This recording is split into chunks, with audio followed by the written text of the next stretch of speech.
The system has tasked me with redeeming a notorious villain.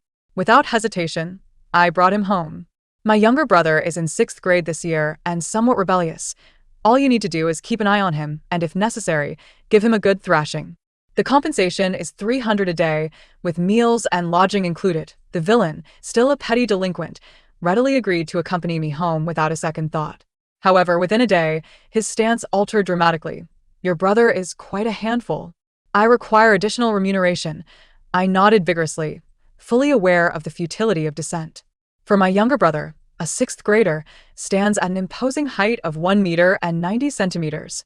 He has also participated in various martial arts classes, including sanda, boxing, and other combat sports.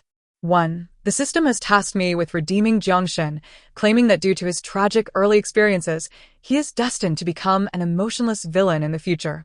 Despite my overwhelming schedule and lack of interest, I initially declined. However, the system elaborated, Jiangshen is a ruthless and sadistic individual, characterized by his domineering nature, merciless actions, cunning deceit, and a vengeful spirit.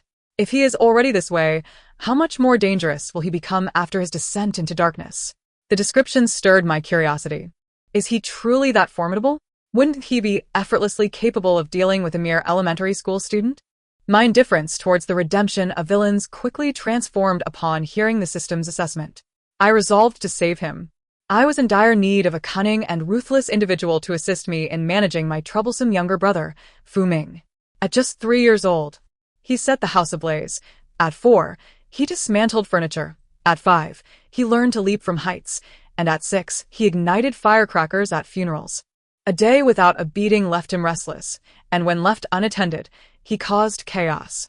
Last year, at the age of 10, he blew up a manhole cover, destroying 7 cars. Now in the 6th grade, his mischief has escalated. The simple reprimands of an ordinary individual have proven futile in curbing his reign of terror. Only the expertise of a professional, capable of delivering both punishment and discipline, could restore his humanity. Since Jiangshen is evidently a man of extremes, I surmised that he could easily handle a rebellious elementary school student. Thus, without hesitation, I accepted the mission to redeem this formidable yet tragic villain.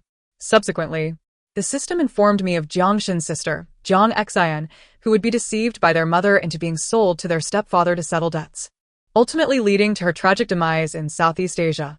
Overcome with despair from her humiliation, she would take her own life, driving Jiangshen to madness. Whereupon he would seek vengeance against their stepfather and biological mother before fleeing abroad to escape capture. Eventually, he would return to the homeland under a new identity, continuing his pursuit of those who harmed his sister, transforming into a full-fledged serial killer. Upon learning this harrowing tale, my first course of action was to financially assist Jiangshen in enrolling his sister in a fully boarding private school, ensuring that their stepfather and neglectful mother would never see her again, and safeguarding Jiang Xian's future. Jiangshen, ever cautious, inquired about my motives for helping him. My tears flowed before I could speak. I wished to enlist your aid in dealing with someone, the kind of beating that leaves them alive but thoroughly incapacitated. I recounted my brother's numerous transgressions, overwhelmed with emotion. Jiangshen, perhaps moved by my plight, agreed without a moment's hesitation once I mentioned a daily stipend of 300, inclusive of meals and accommodation. Very well, inflicting pain is my forte. I can leave him half alive. 2. During rush hour, the area outside the elementary school was congested. Jiangshen and I awaited the arrival of the students. As he gazed vacantly at the throngs of children in yellow hats, I nudged him to break his trance, preparing to offer him a preemptive warning. Have you watched Attack on Titan? Jiangshen looked at me with a mix of confusion and silence. Suddenly, the ground began to tremble. Duang, Duang, Duang, accompanied by the deafening cries of a small voice. Sister, sister, sister. The high-pitched call pierced through the air like a siren. I forced a stiff smile, responding with a trembling voice. Jiangshen looked up in astonishment as a towering figure emerged from the crowd of children, a burly man, nearly 2 meters tall, charging towards me, clad in a yellow hat and red scarf. Duang, Duang, Duang. Sister? I inhaled deeply, gathering my strength, and didn't forget to remind Jiangshen. Assume a solid stance, keep your center of gravity low. However, Jiang Shin stood frozen, staring wide-eyed at the approaching giant. Is that your brother? An elementary school student? Yes. That is indeed my brother. An elementary school student. What of it? Who decreed that a child cannot stand at 1 meter 90 and weigh 240 pounds. Did he consume your rice or drink your milk? Yet, I had no time to respond, as I found myself engulfed by my brother's rotund belly, lifted and carried 10 meters away. Fortunately, Jiang Shun intervened just in time, tearing me free. Otherwise, I would have continued to experience a high-flying toss, spinning like a centrifuge, or being bear-hugged as though crushed by a boulder. Once safely on the ground, I introduced Jiang Shun briefly. This is Fu Ming, my younger brother. I then turned to menace my brother. This is Jiang Shun, here specifically to deal with you. However, Fu Ming seemed entirely unfazed. He grinned widely at Jiang Shun, his eyes gleaming with mischief. The two exchanged glances, silent yet charged with unspoken words. Jiang Shun maintained a stoic expression while Fu Ming made exaggerated faces. I took a step back, glancing between them, realizing that they were nearly the same height, though my brother resembled a hulking bull while Jiang Shun appeared lean and wiry. Ahem. Ming Ming. From now on, Jiang Shun will be responsible for you. You must listen to your brother Jiang Shun. He can be quite fearsome if you misbehave. He will not hesitate to strike. Upon hearing this, Fu Ming's eyes sparkled with delight. Wonderful. I like this brother. He looks like he can handle things. Wait, what? Before I could process his words, Fu Ming unexpectedly leaped straight up, landing on Jiang Shun like a ton of bricks. I gasped, as did passers-by. Jiang Shun grunted. Oh no. Would Jiang Shun be incapacitated before our first meeting? It's worth noting that my own herniated disc resulted from similar encounters with my brother. My face paled as I closed my eyes in despair. Could even the villainous Jiang Shun withstand this whirlwind of chaos? To my astonishment, Jiang Shun only took 2 steps back before securely catching Fu Ming. His face flushed crimson, veins bulging from his arms, yet he did not relinquish his grip. I even noticed him straining to lift Fu Ming higher as he began to slide down. Such terrifying strength. In that moment, I was immensely grateful to the system for assigning me the task of redeeming a villain, allowing the villain to rescue me. 3. My parents tragically passed away in a car accident when my brother was in the 1st grade. At that time, I was still in school and unable to care for him, so I entrusted him to my elderly grandparents. They spoiled him excessively, showering him with affection due to their status as doting grandparents and the pity of losing their grandchild's parents. Unsurprisingly, he grew up indulged, with the backing of his grandparents. He wreaked havoc at home, becoming uncontrollable. His imposing stature allowed him to bully his classmates, establishing dominance at school. Within a single semester, we received countless calls from the school, nearly leading to his expulsion. Had it not been for a fierce argument with my grandparents, resulting in my reclaiming him, I fear my brother would have already ended up in a juvenile detention center. Presently, I am the only one capable of managing him. However, it is often said that one must discipline their brother while they are still young. The truth, however, is that I became unable to discipline him by the 3rd grade.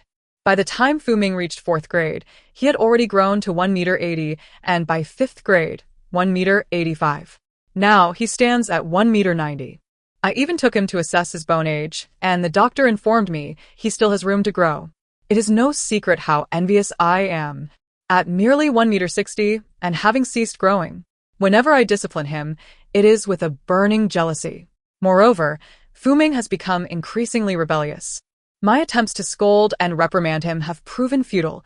It seems no one can rein him in. Reluctantly, I have resorted to seeking the assistance of the villain Jiang Shun, as I discovered that Fu Ming had inexplicably befriended some unsavory characters from the streets. They incited my younger brother to skip school, leading him to engage in fights and mischief outside. Some even exploited his status as a minor, taking advantage of a loophole to pay him to stir up trouble. This situation was exceedingly dire, and upon discovering it, I immediately intervened. However, I found myself powerless to physically restrain him, and emotionally, he was unperturbed by my authority. Whenever there was an issue, he would leverage our grandparents against me. Nowadays, children are prone to drastic actions like self-harm or even suicide. His threats, compounded by the support of our grandparents, rendered me momentarily incapable of disciplining him. In a state of desperation, I hesitated to send Fu Ming to a reform school, fearing it might ruin his life.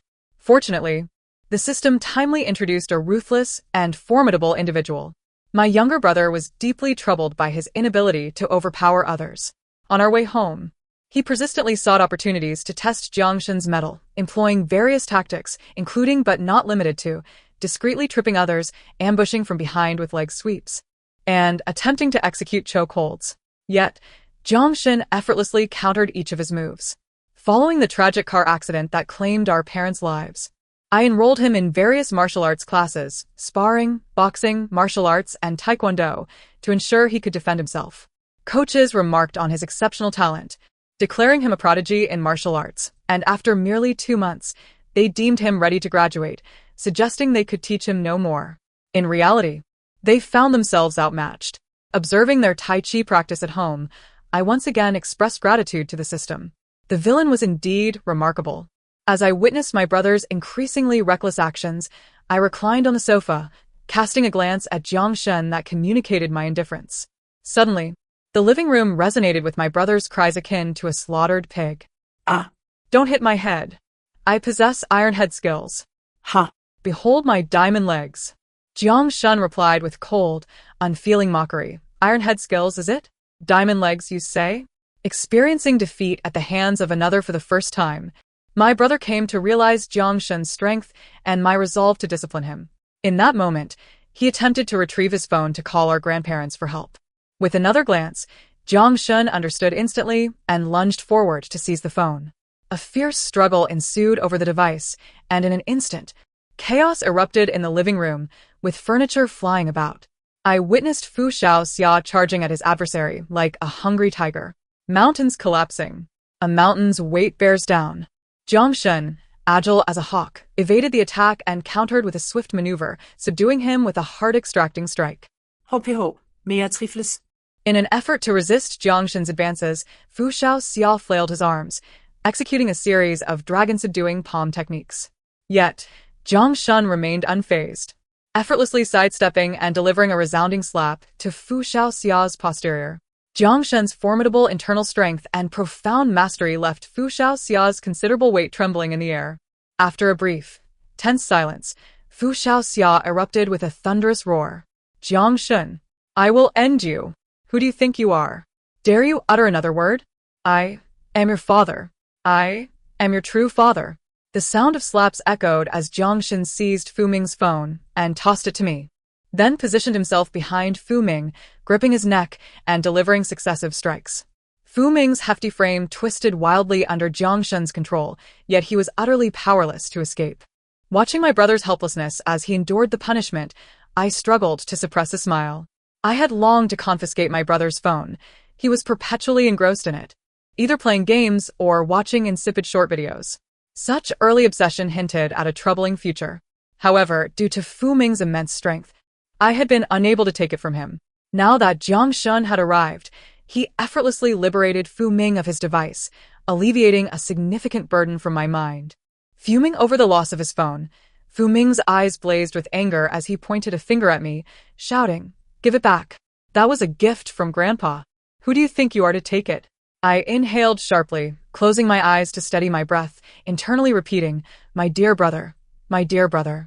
Then, I delivered a sharp kick to his face. "You insolent brat. Are you seeking death?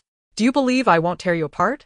I tossed my phone aside and engaged in a scuffle with my brother, who could only defend himself, allowing me to strike him while he continued to taunt. Only the officials may set fires, yet the commoners cannot even light a candle. Why should you be allowed to use your phone while I cannot? This is unjust. I demand my rights. You bully me. You even hire others to bully me. I will go to Grandpa and Grandma to report you, unless you return my phone.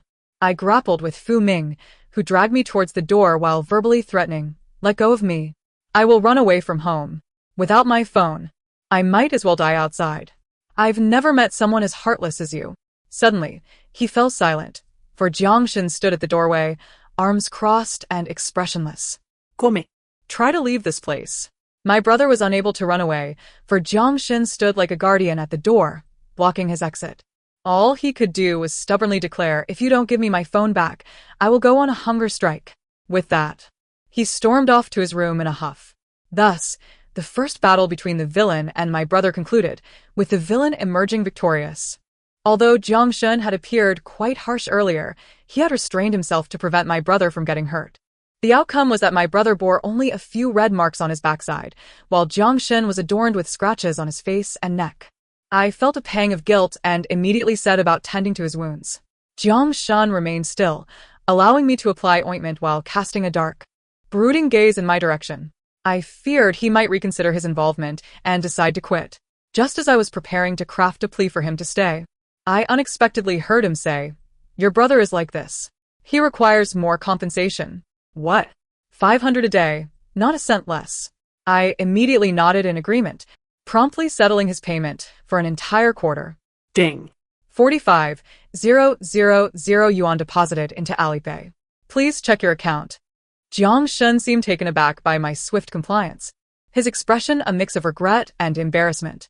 I did not afford him the opportunity to retract his statement and made a hasty exit. However, I was astonished an hour later when Jiang Shun had prepared a feast of 3 dishes and a soup, calling out in the living room, "Fu Li, Fu Ming." Come eat. Both Fu Ming, still sulking in his hunger strike, and I, suffering from constipation, were left astonished as we entered the dining room. Gazing at the sumptuous spread, tears of gratitude welled in my eyes. Through the system, I learned that Jiang Shun had grown up neglected, having to fend for himself and care for his sister. In addition to honing his martial arts skills, he had also mastered the culinary arts. Yet, I had never anticipated he would be this adept. One bite of the crab roe tofu unleashed an explosion of rich, delectable flavors on my palate. Delicious. I eagerly dug in. Jiang Shun firmly seated Fu Ming in a chair, casting a sidelong glance at me, his expression somewhat awkward. The 500 includes 3 meals a day. The fridge is empty, so I made something simple for now. Tomorrow, I'll go grocery shopping. In the future, you can place orders for whatever you wish to eat. What did that mean? It implied that the villain would not only be responsible for disciplining my brother but also for cooking? This was marvelous. I, after all, was utterly inept in the kitchen. Ever since I had brought my brother back, our meals consisted of demonic cuisine or takeout. My younger brother has been starved down by 20 pounds. Now the antagonist has taken charge of our meals, preparing them with such lavishness that it feels like an unexpected delight for me. However, my brother is far from pleased. He sulks with a long face, stubbornly proclaiming, Fu Ming, would rather starve to death. I'd jump off this ledge before I touch a morsel from you. Neither Jiang Shun nor I pay him any mind. Each of us engrossed in our meal. Yet, within 5 minutes, Fu Ming lunges at Jiang Shun's bowl, demanding, "Leave me some. You miser. I'm a child. I need to grow." How shameless to snatch a chicken leg from a 6th grader. Jiang Shun retorts, "Oh my goodness, this is delicious." Fu Ming, with a hearty appetite, surprises me by discovering that Jiang Shun too possesses a sizable appetite. The two engage in a fierce culinary duel, effortlessly clearing the table of its offerings. Once Fu Ming is sated, Jiang Shun washes the dishes and takes Fu Ming's homework upstairs, leaving me with only his departing silhouette. 500 li includes house chores and tutoring, he declares. Understood. Whatever you say goes. 7. Tutoring a primary school student in homework is akin to a disaster zone. Even the antagonist would be driven to despair. Jiang Shun. The pencil is sharpened. The eraser is found. Water has been drunk. You even went to the bathroom. What are you dawdling for? Fu Ming, I am cultivating my tufts. Jiang Shun. Have you cultivated enough? Come here. Sit down. Right. Fu Ming, no. I prefer to stand while writing. With a sharp slap, Fu Ming falls silent. Indeed, sometimes one must act decisively. My brother is simply asking for a reprimand. Yet, barely 3 seconds pass before Jiang Shun insists, "Right. Copy the ancient poem. You've copied 6 characters in 7 minutes. What on earth are you daydreaming about?" Fu Ming, Are you annoying? Don't interrupt my train of thought, or I'll stop writing. Jiang Shun, these 2 problems are of the same type. You've merely altered one known condition. Rewrite. Fu Ming, the teacher hasn't covered this yet. You're not even our school teacher. Why do you care so much? Another slap lands, and Fu Ming is quiet once more. However, Jiang Shun's strikes are too gentle. If it were me, I would have given him a proper thrashing. Indeed, not 2 minutes passed before Jiangshan resumes. This question asks about the relationship between the dividend and the divisor. You Fuming interjects, relationship? Ha ha ha. Let me see whose is bigger. Jiangshan snaps back. Focus on the question, not me. Do I have the answer on my face? Fuming chuckles. I'll just write you one. 1T that work? Ha ha ha. Slap. Slap. Slap. The sound of Jiangshan's hand striking echoes through the house. Alas. My brother has a poor memory for pain. Jiangshan, is Wang a word? Rearrange it. Fuming. I can't think of anything. The only things that come to mind are Wang Ba Dan. Ha ha ha. A strange silence envelopes the upper floor for a few seconds. I sense Jiangshan is about to explode, as I feel a surge of anger rising within me. In the past, when tutoring my brother, it was even more laborious. He would dawdle endlessly, lack focus, and be insincere. With a rebellious spirit, he would retort everything said to him, provoking others into losing their tempers, which would only force him to behave for a while. But my brother is tall and strong. A normal person could hardly lay a hand on him, and when angered, he even dared to strike his teachers. Unyielding to discipline. Unafraid of punishment. Truly a little demon from the heavens. Thankfully, Jiangshan does not allow him to take advantage of the situation and immediately begins to thrash Fuming. Fuming, come here. Don't make me catch you. What kind of hero bullies a child? If you're capable, fight me one-handed. The sounds of chaos and reprimands resonate upstairs. Are you feeling better? Come here and do your homework. TCH. What is wrong with fighting one-handed? If you have the guts, kill me. Otherwise, you're my grandson. Help. Sister. He is trying to kill me. Ah. Smack. Smack. Smack. Clearly, Jiangshan is genuinely furious this time. The commotion upstairs is particularly loud, shaking the ceiling lights as if they might fall. However, it seems Fuming has finally been subdued. I warn you, if you act up again, I'll make your backside bloom. Sit here. Right. If you don't finish today, you're not allowed to sleep. Ah. Ugh. All right. All right. But I don't know how. What is 1/2 times 10? 8. From that day forth, Jiangshan became a full-time caregiver. He would take Fuming to school each day, return home to buy groceries and cook, pick him up after school, and tidy the house. In the evenings, he would tutor Fuming in his homework and prepare for the next day's lessons. He spent nearly 24 hours a day with my brother. If Fuming showed any signs of mischief, Jiangshan would issue 3 warnings. If he misbehaved after 3 warnings, Jiangshan would swiftly take action. During his stay, Jiangshan and my brother shared meals and slept in close quarters, and Fuming quickly gained weight. Meanwhile, despite Fuming's unchanged appetite, he gradually lost weight due to the sheer volume of physical exertion from their daily contests.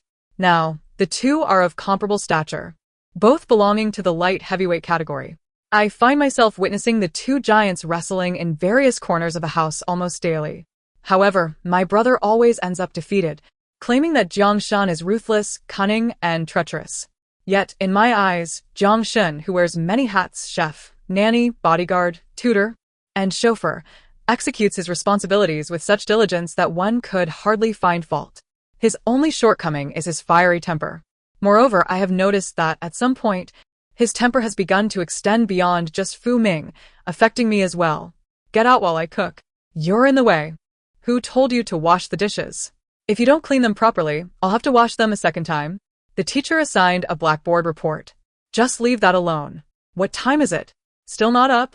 Should I bring your food to your bed? Fully. Can you please not throw your socks around?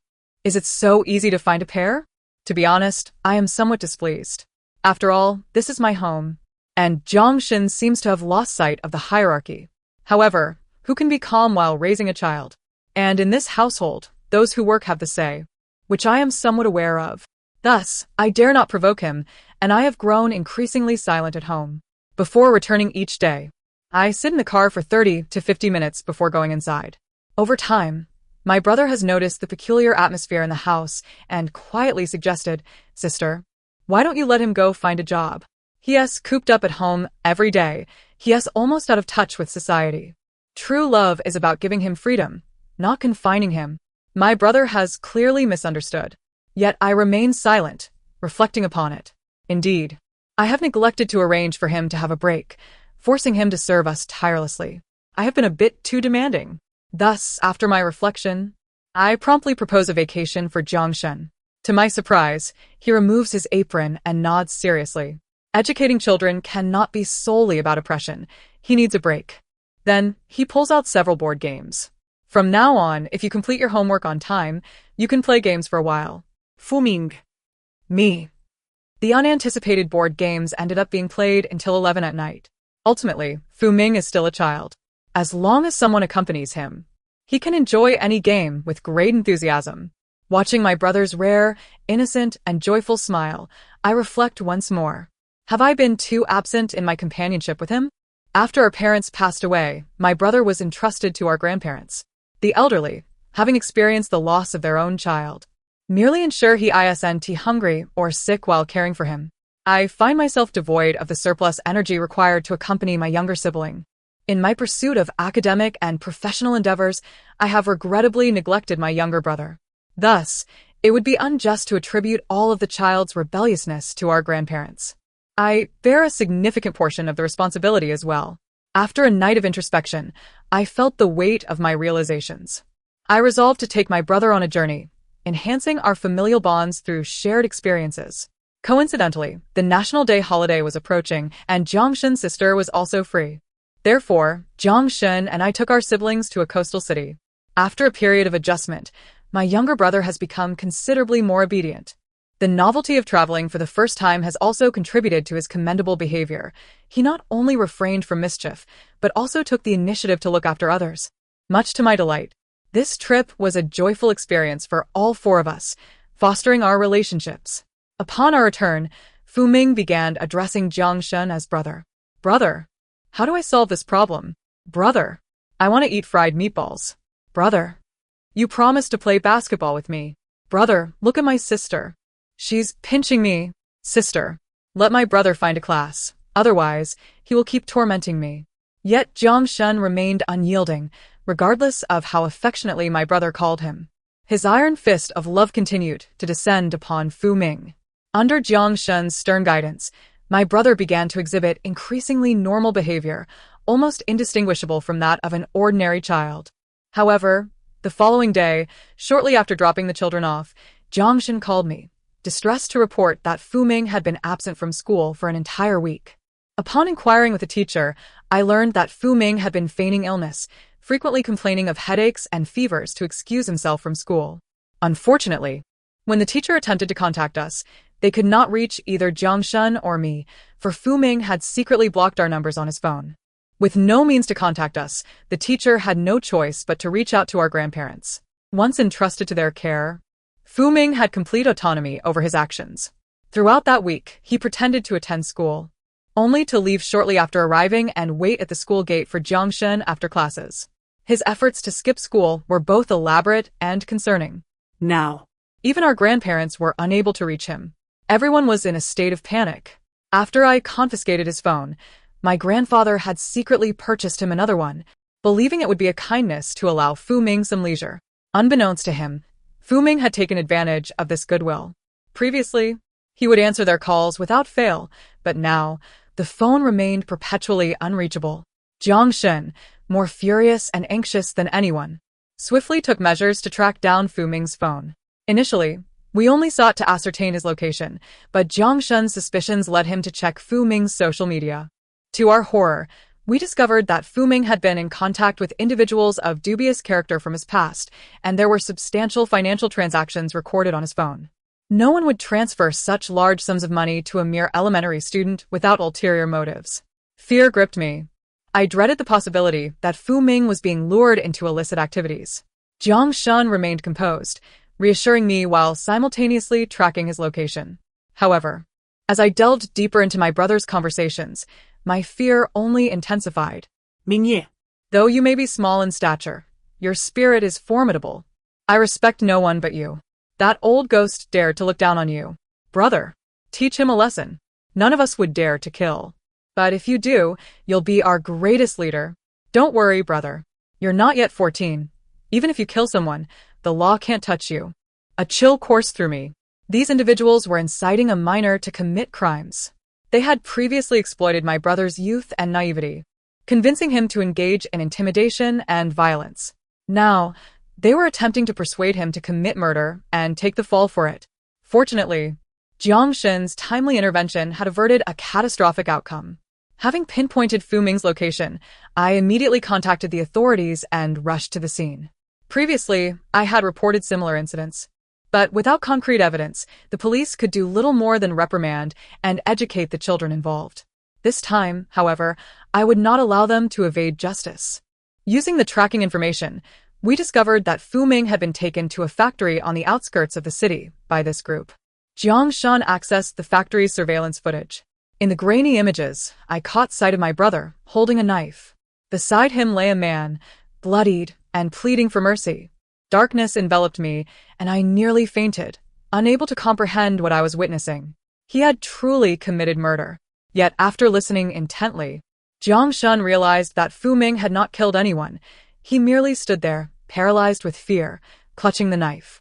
The man on the ground continued to beg, his forehead smeared with blood as he prostrated himself before Fu Ming. My brother had only been coerced into a few scuffles in the past, and had never encountered such a scene. He stood there, bewildered and uncertain. Jiang Shan exhaled in relief, accelerating the vehicle while dialing for an ambulance. We sped to the location. Upon arrival, Jiang Shan directed me into the car and locked the doors, leaving alone to rescue Fu Ming. Inside the factory, the gang was goading my brother to take action. Brother, aren't you our leader? Why are you afraid to kill? You always claim to fear nothing. Why are you backing down now? He insulted you yesterday. Can you tolerate that? If you let it slide, we'll call you a coward. Coward. Coward. Coward. Fu Ming's breathing quickened in response to their taunts. At that moment, Jiang Shan bellowed, Fu Ming, you little rascal, get over here. The terror in Jiang Shan's gaze was unlike anything I had ever witnessed. During our time together, Fu Ming had developed a sense of primal fear towards Jiang Shan, akin to an instinctual response. Hearing Jiang Shan's roar, he trembled and instinctively dropped the knife. The gang, seeing Fu Ming falter, continued to incite him. Who the hell are you, to speak to our leader that way? Are you courting death? Could it be that you're the brother-in-law that your sister found for you? Perfect timing. We'll help you get your revenge. Didn't you say he bullies you at home? What better way to repay him than by killing someone in front of him? I guarantee that after you do, he won't dare to touch you again. Listening to their voices over the phone, I felt an overwhelming urge to burst in and end them. In the next instant, Jiang Shan seemed to hear my thoughts. He picked up a brick and charged in, swinging at anyone in sight. Chaos erupted in the warehouse. Despite being outnumbered, Jiang Shan fought fiercely, and soon, the gang members were left bloodied and incapacitated. After subduing them, Jiang Shan turned his wrath upon my stunned brother. He found a steel pipe and began to strike Fu Ming with a ferocity that resembled a vengeful spirit. Fu Ming, Are you seeking death? How dare you associate with such low-life scum behind our backs? You want to kill someone? You must truly be tired of living. Still hiding? Come here. Today, I'm going to beat some sense into you.